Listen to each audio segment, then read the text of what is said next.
have an interesting break planned for today. I don't know what Mr. Key is up to, but it looks fun.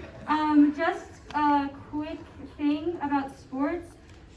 For Jara, Michael, Isabella, Oscar, Eli, Jacob, Esme, Celeste, Camilla, Vanessa, Hannah, Myra, Yolanda, May, Jenny, and Sherry, can you all come down and get a picture again? Because this time we need Casey in it.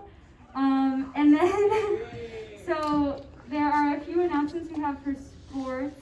Casey Cortez won the Sportsmanship Award.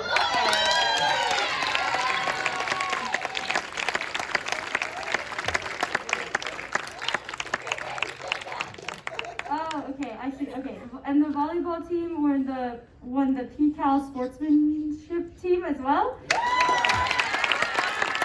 And then girls field hockey also won the Sportsmanship team.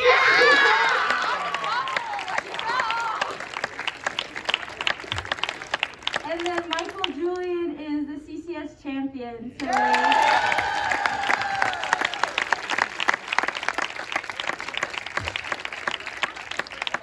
Okay, everyone I listed, come back at the end of break so we can get another photo.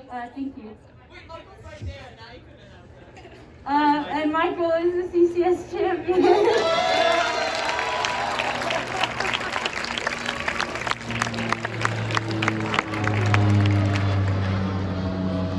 Thank you, Celeste. Congratulations to all the student athletes and all the awards that we won this fall. So a couple of announcements before we do a Minute Win It today, and we also have a sophomore speech. I first wanted to thank all the Shield students and the other students that came out yesterday for All About York. I want to thank all the faculty and staff. It was a great event. I had many families who were just blown away. One family who said they wanted to start today with their child. So great job to everybody. I just want to thank everybody, and you deserve a round of applause for spending your Sunday. Thank you.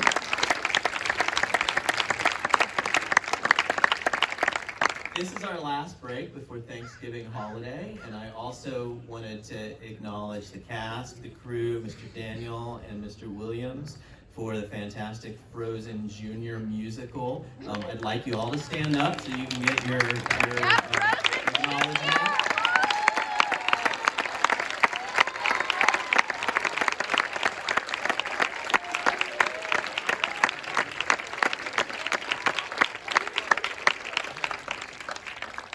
It's a fantastic musical, and they are performing with masks on. You can't imagine how hard that must be. So thank you so much for that.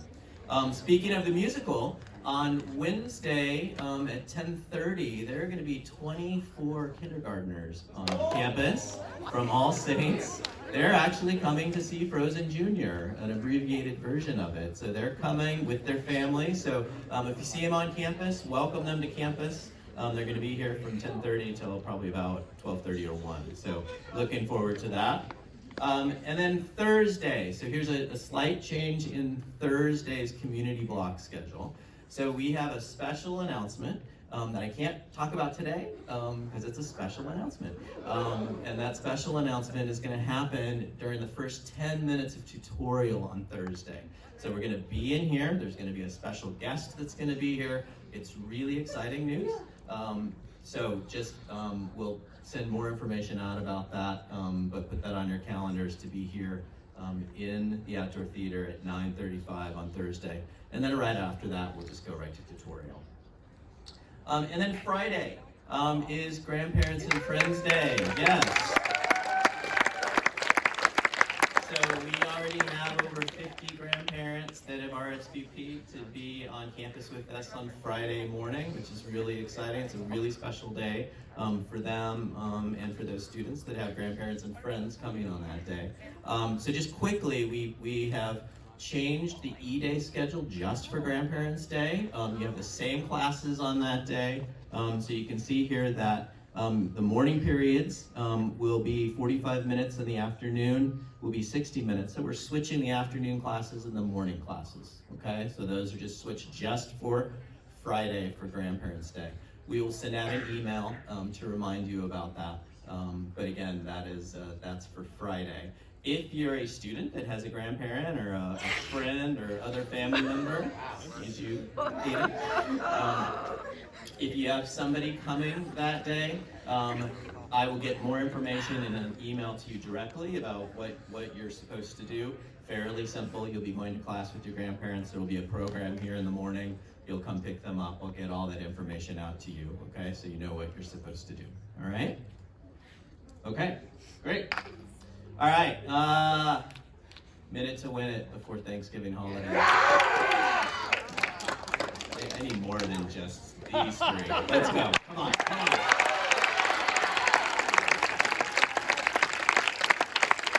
I selected a fall-themed, Thanksgiving-themed minute to win it. So here are the, hold on a second, Mr. Brookhauser, let's call down who's participating. Emma Wilcox, come on down.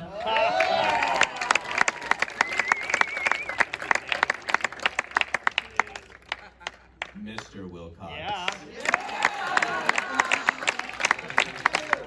You already challenged each other. Camilo, where are you? Thank you, where are you?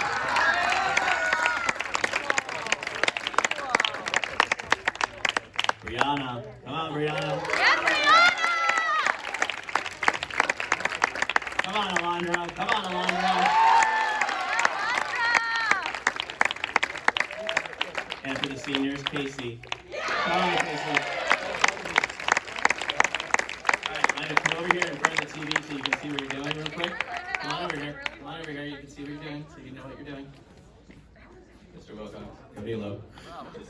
All right, watch the TV. This is apple stacking. Johnny Apple Stacking.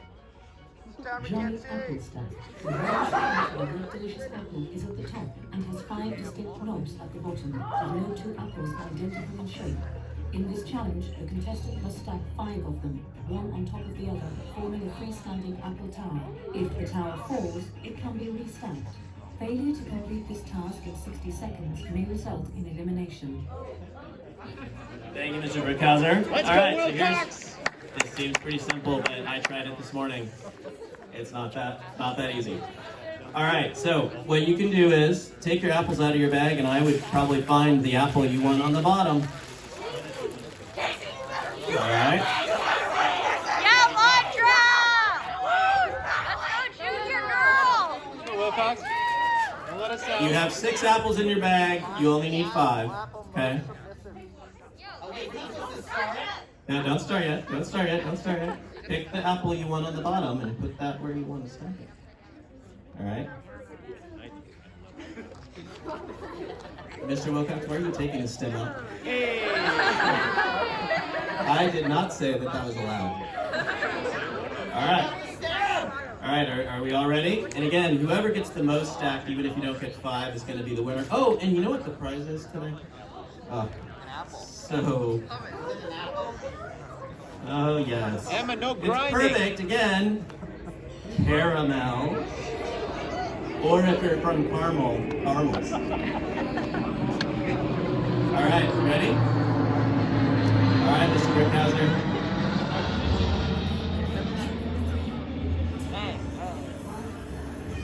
Go! That's 2. Oh.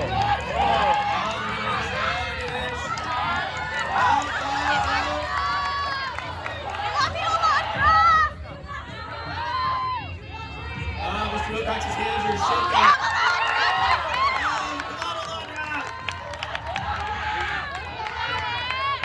Grace's got 4. Oh, Emma's got 4. Emma wins! Emma Wilcox wins! Oh my God! Emma Wilcox, you did that in 30 seconds. All right, keep going. So you second. You got it, Alondra!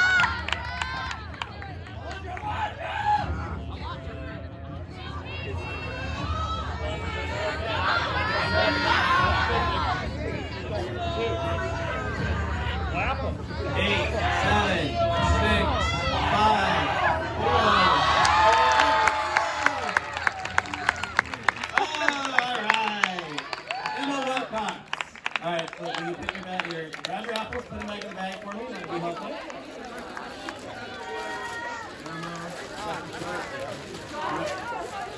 Emma, come get your caramels. Run, Russell.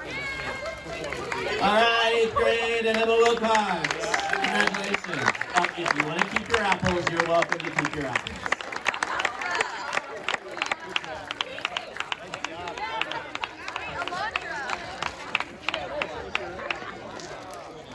It's hard. My apples are lopsided. Emma, I saw you. The only thing more standing down fun your than apple. apple stacking is playing golf. And here to tell you more about that is Mr. Martin.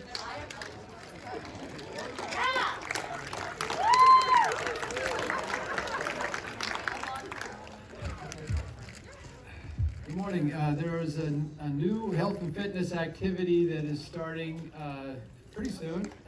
We need some signups. So that is golf from 3 to 3:45. We probably will take one band. It's Mr. Johnson and I will be alternating Tuesdays and Thursdays. There's no cost to the individual, so probably 7 people is the limit. If you decide to do this, you just have to tell Mr. Bloom that you're switching your activity and sign up with me so that we can let the first come be those that get to hit. Oh, and you will need your own clubs. Thanks.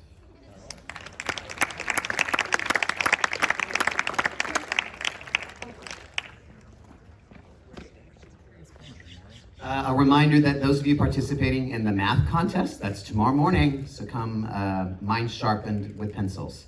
We're finishing up today with our sophomore speech. You know her as the sophomore vice president. Let's give it up for Maura Craiglin.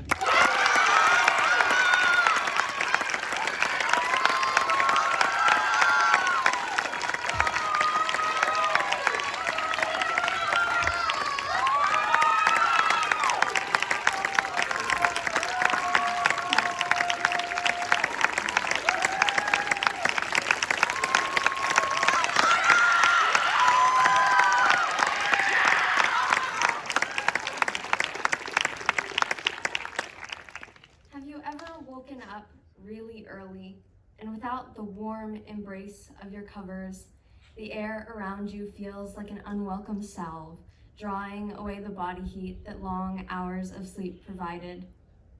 As sleep unfurls its grasp, you look out across the sky, searching for some shred of light. But just before the sun rises, the earth sleeps. With flowers not yet open, nocturnal creatures banished from the sky, and morning sounds blanketed by the darkness clinging to every corner and edge of this sharp shadow world. Every day at school, I felt stuck in the shadows with a mind full of fears like, what if a teacher calls on me, or I'm chosen to read a passage from a book? As a teacher's eyes would roam the classroom for raised hands, I would let mine wander away from them and become attached to something, anything else. Maybe my pencil or water bottle would become the pinnacle of interest for the few seconds of silence that encompassed the class. When a brave student volunteered and shared their answer with ease, a whisper in the back of my head would grow louder saying, "Look how easy it is. Why can't you be more like them?" If I happened to be the teacher's choice in the discussion, all of me would stop. My mind would clear of all thoughts. My limbs would clench into frozen, useless twigs, and I could feel only the rush of my heart through my entire body. All of the tired, evaluating eyes of my classmates would turn on me, and their thoughts and opinions would bombard me like I had been startled out of sleep by an alarm. I would reach for any light inside of me to share, but was met with only dark, tongue-tied shadows. Sometimes days or years after, I would stay awake thinking about my public speaking failures. I would lie there, formulating ways in which my idea could have been more formally introduced, and how I could change other people's perceptions of me into the perfect image I wanted. But when an opportunity came, I slipped. As I grew up, I started to realize how little I paid attention to other people's mistakes or tiny slip-ups. So why should they think of me differently? I realized self-worth is not a competition, and the success of others should not detract from my opinion of myself or anyone else's. However, growing in confidence is not disregarding other people's opinions, but knowing that your own is the one that matters most. Now, I wish I could say that this was a sudden epiphany that changed the night to day with a firework, but it wasn't. I had to reshape the way I thought in daily life, and the change was gradual, like the barest bit of pink on the horizon. Just as the sun prepares to enter our world and bright yellows and oranges shatter the fading night, my personality found ways to shine, softening all the crisp cutting edges and lighting the horizon ablaze. As I make these changes and continue to grow more comfortable sharing my ideas, my sun is still rising. It may take some time for it to be seen above the hills or through the fog, but it is always trying to find a new way to shine. And as I struggle to improve, I know that I am not alone. And not only is it important to speak up yourself, but to step aside to allow others to shine, because the world is so much brighter when everyone shares their voice.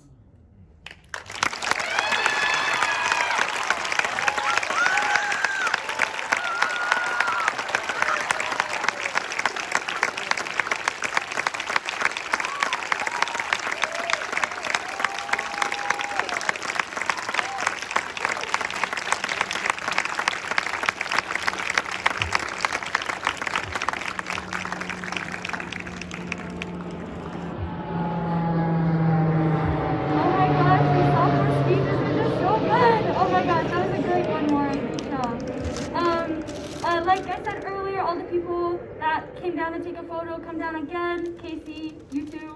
And I think exec has a meeting today. Yes. I don't know where, so just come down as well. But thank you everybody for being such a great audience. Yeah, go to... Yeah, that too. Everyone. Not everyone, but a lot of people.